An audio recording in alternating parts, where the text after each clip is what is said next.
ఒక కొడుకు తన తండ్రిని ఒక రెస్టారెంట్లోకి తీసుకువెళ్తాడు. తండ్రి ముసలివాడు కావడం వల్ల సరిగా తినలేక ఆహారం మొత్తం బట్టల మీద వేసుకుంటాడు. అది గమనించిన పక్కన టేబుల్ వాళ్ళు ఇతను ఏంటి ఇలా తింటున్నాడని అనుకుంటారు. అప్పుడు ఆ కొడుకు తన తండ్రి పక్కన కూర్చొని విసుక్కోకుండా తన తండ్రికి కడుపు నిండా తినిపించి వాష్రూమ్కి తీసుకువెళ్ళి తన బట్టలన్నీ క్లీన్ చేసి జుట్టు దువ్వి కళ్ళజోడిని సరిచేసి బయటకు తీసుకొస్తాడు. వాళ్ళు తినదానికి బిల్లు కట్టి బయటికి వెళ్తుండగా ఒక ముసలి వ్యక్తి వచ్చి, బాబు నువ్వు ఇక్కడ ఏదో వదిలి వెళ్తున్నావని అడుగుతాడు.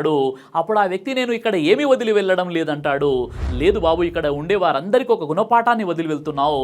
మనల్ని పెంచి పెద్ద చేసిన ముసలి వారి పట్ల ఎలా ఉండాలో, బలం లేని ముసలి వృద్ధ తల్లిదండ్రుల పట్ల ఎలా ప్రవర్తించాలో ఇక్కడ ఉన్న వాళ్ళందరికీ నేర్పించి వెళ్తున్నావని ఆ పెద్ద మనిషి అంటాడు. చిన్నతనంలో మనం ఎన్ని అల్లర్లు చేసినా, ఎన్ని పనులు చేసినా మన తల్లిదండ్రులు కష్టపడి పెంచారు.